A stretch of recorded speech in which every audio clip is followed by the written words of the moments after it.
Okay, so what we are doing today is we want to change this little bit of presentation. First, we want to take off the slide where we have the gear slide because that doesn't make any sense, and we are going to add the new research that we have done.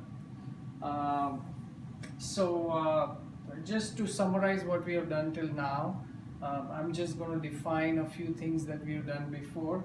So what is force? So force is a force is nothing but something pushes and pulls. But to measure force, you have to define it. So let's say if I had a force that moves a weight of 1 kilogram by accelerates it to 1 meter per second square, that is called 1 Newton. So I'm going to redefine that. A force of 1 Newton is nothing but a force that moves a kilogram and accelerates it through 1 meter per second square. So what does that mean is that this little cube or whatever shape you want to take will keep increasing the speed. In the first second it would be 1 meter per second, the second it would be 2 meters per second, the third second it would be 3 meters per second. So it will keep accelerating at 1 meter per second. So that's what acceleration. It is different than velocity because velocity just means that it is going at a constant speed of 1 meter per second. So there's a little bit of difference between velocity and acceleration. So again, what is force? A force of 1 Newton is nothing but that a force that moves a mass of 1 kilogram and accelerates it through 1 meter per second square. Okay, so now why are we going through all this? Because we want to kind of capture the essence of how you're going to measure energy. So let's say you had the sun, and if you could harness the energy of the sun, you could make it do a lot of things. You could harness it to kill bacteria. You could harness it to power up your house. You could harness it to just move your car or move something or move a handle, move a fan. But to define the work done by any energy, we use the terms joules and watts. So what is a joule? A joule is nothing when a force of 1 Newton moves an object through 1 meter. So that is a joule. It's difficult to measure something in joules because you could do this in maybe an hour or 2 hours. So if you want to define it better, you go for something called as watts. So watt is nothing but joule per second. So if something does a work of 1 joule in 1 second, it's 1 watt. So this is a better way to measure something. So again, let's say I were to harness the energy coming out of a bulb,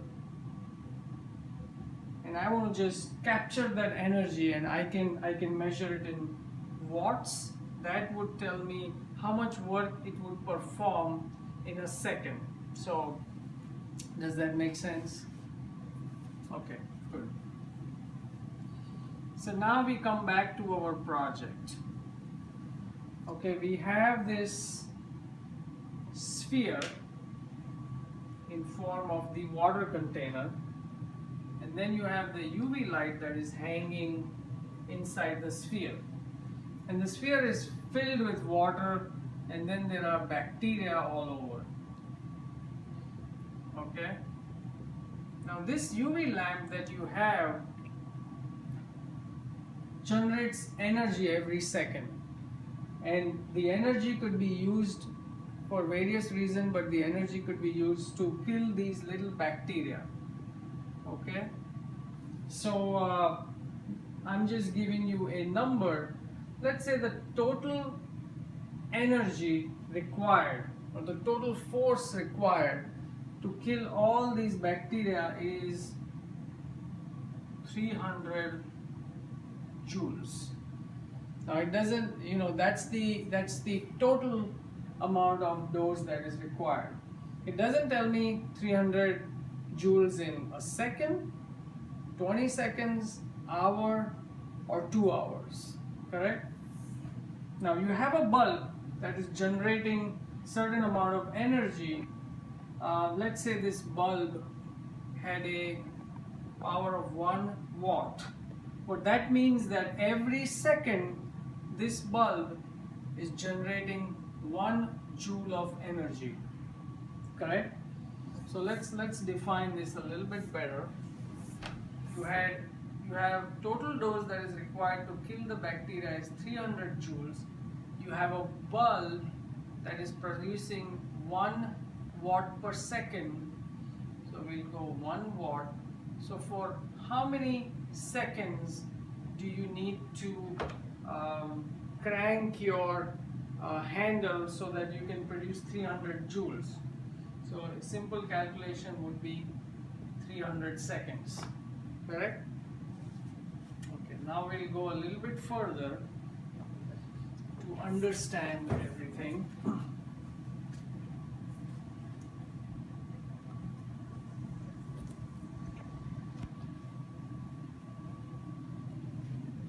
Okay, so again I'm going to draw this little sphere,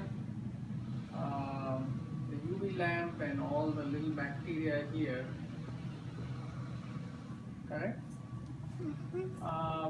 So what does now this is, you will have to think a little bit mathematically, and again I can explain you later on as to how these calculations work, but think about this.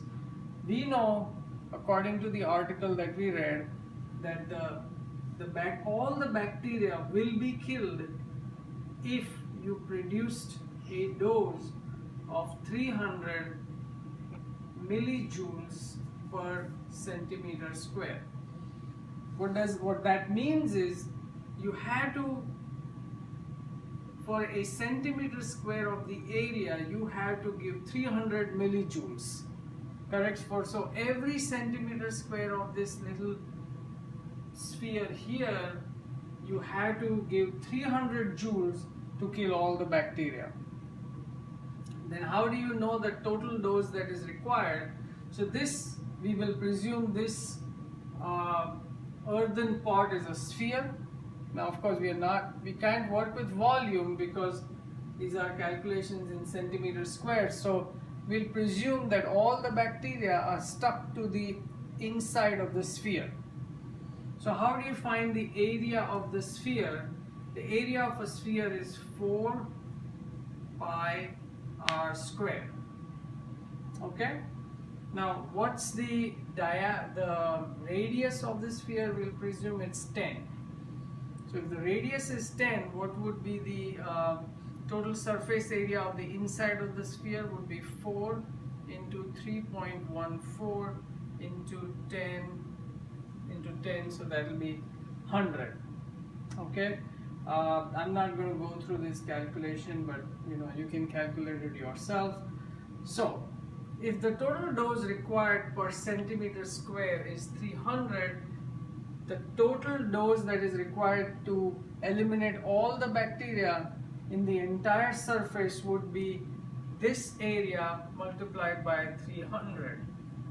Okay, now let's just go through the calculation because we might need this to calculate how much time is required. So 378,000. So it is, so Param is saying it is 378,000. Now you need to recheck it because it might not be accurate, but we don't need accurate calculations here. So the total dose that we require to come out of this UV lamp is 378,000 millijoules per centimeter square. Okay? Now, what would be the ideal time? So ideal time I would say is 90 seconds which makes sense. You know, you don't want to crank that mechanism for an hour. 90 seconds is pretty good. And now we want to know what the power of this bulb should be in watts or milliwatts. Right now it will be in milliwatts, then we'll convert into watts. So let's see, so W is equal to 378,000 divided by 90, so that would be let's say 4, so we carry over 1, 4, 2, 5, something like that, 4.450, correct? Yeah, but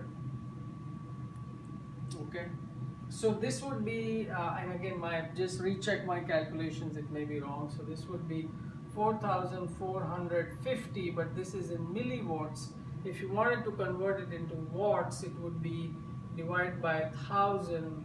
So that would be 4.45 watts, or roughly 5 watts. So ideally, you should have a bulb of 5 watts to crank the mechanism for 90 seconds to eliminate all the bacteria. So again, I hope this makes sense. If you have questions, I can answer them next time. But we need to put 1 or 2 slides instead of the gear mechanism, so that we can explain the judges how we have come to the conclusion about these mathematical calculations.